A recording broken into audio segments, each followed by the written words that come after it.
I'm Brian Van Zant, and this is Lunar Outlaw's Garage. Today we're going to be working on this 1932 DeSoto that has had a few upgrades. Now when we pulled this thing out of the barn that had collapsed on top of it, unfortunately the engine was less than cooperative. In fact, it was completely locked up. So we replaced the old 32 engine with this right here, a 1954 Dodge Corvette 230.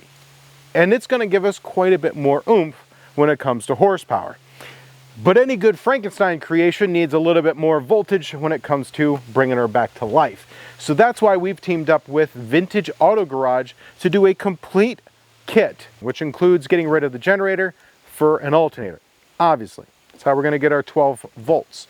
But we also got a mini starter. Now, if you're new to switching over to a mini starter, I recommend grabbing one of these before you do anything else. Also, call, because your application is going to be very specific. Now in this particular application, we are going to go ahead and use their included custom bracket to mount this on there, figuring out the angle that we're going to want to have this thing installed in so that we can have our starter clocked. You know, it's kind of important for it to fit. So we take the bracket plate, which fits nice and snug, and then we can figure out how we're going to have it lined up. You can do this with a little Sharpie marker to make sure that when you take it back out, you'll find the closest spot for the holes to mount up. Now that you have this clocked where you want it to be, make sure you send these things home with the appropriate tool, not an impact. There are two just basic Allen keys. That's a nice little thing, a little electric thing. Don't use an impact. Don't use an impact. Do not use an impact. You might. I know. You might be tempted, but don't. And then it just slides right into place. Just like that. So we'll bolt this thing in and get it ready. Now the other things I have in front of me for the 12 volt conversion for the actual swap, get yourself a multimeter. It doesn't have to be fancy. Grab yourself a probe. It could just be a light probe. Just because you have original equipment doesn't mean you're going to use it, especially when it looks like this. This thing is really, really rough. We're going to throw that away. You could go down to your local automotive store and pick up some ground and power cables, but then you're generally mix and matching parts and pieces, and if you want to have shorts and other issues, you could do that. Or when you're putting together your Vintage Auto Garage kit, you can tell them what length you need for your negative and your positive, and they can send you a very well manufactured cable. Now, my background as far as electrical goes is up to 34,000 volts. The lugs on those are a lot bigger than these, but we still crimped those. It doesn't matter if it's a 10 gauge or if you're doing, you know, this or a 10,000 horsepower variable frequency drive. Having a good wire, a lead to your application is very important. And I'm very impressed with the overall quality of these things. They are well manufactured, and they even put a little shrink tube around them, and they come well packaged. From there, before you run the power to the rest of your vehicle, you're going to want to pick up a fusible link or an inline fuse. That way you don't burn your car down, right? It's even if you're just doing anything on these old cars that don't have them, Vintage Auto Garage has a nice little kit that you can grab, and it's well packaged as far as not in the plastic, but like doesn't take up a lot of space, and it's easily accessible. But for now, let's go ahead, start our install, get the battery inside the car, and then run power to the starter and down to our grounding point. So I end up having to go over the bell housing, but I just want to show you, we're going to quickly jump our solenoid. I'm going to quickly jump our solenoid. There it is. That thing has a lot more torque than what this thing had initially.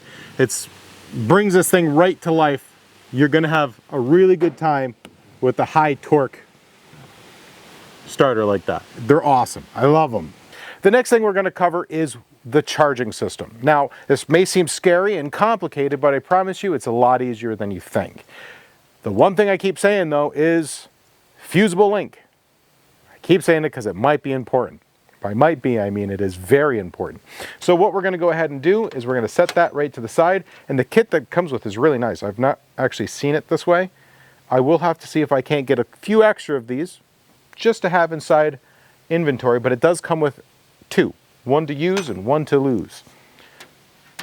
I would say put it in the glove box, but this thing doesn't have a glove box. You know what I mean. So, this is a pretty traditional GM alternator. If you're trying to do any type of 12 volt conversion, or heck, say you're running a regular, my Buick didn't have a regulated alternator. That's the cool thing about the GM ones. It's already got all the electronics, and you don't have to have a regulator or anything. It's all right there. It's easy. 2 wires, technically 3, right? You have 1 going to the alternator and 2 coming off. 1 going to, there's 3 wires. We'll just go 3, we'll call it a 3 wire. And we just plug this in like so,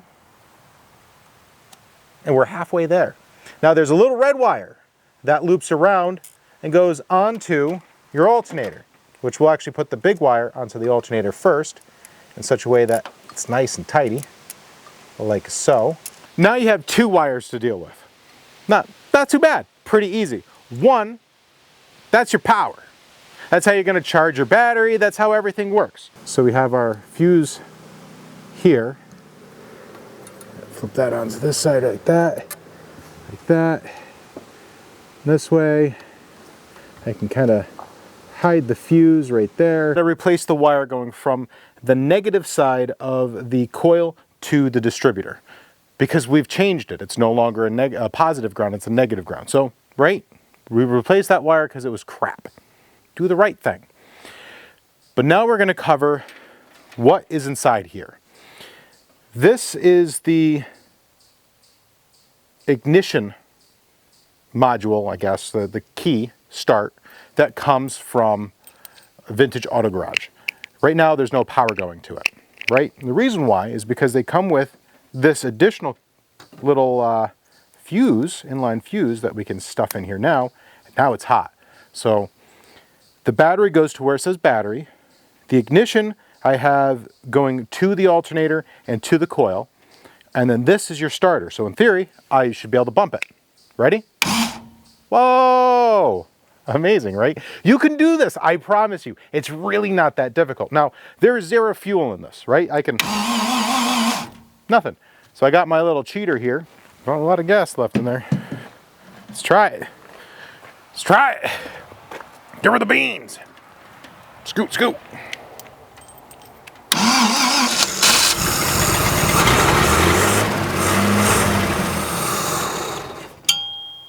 And that's all the gas I had.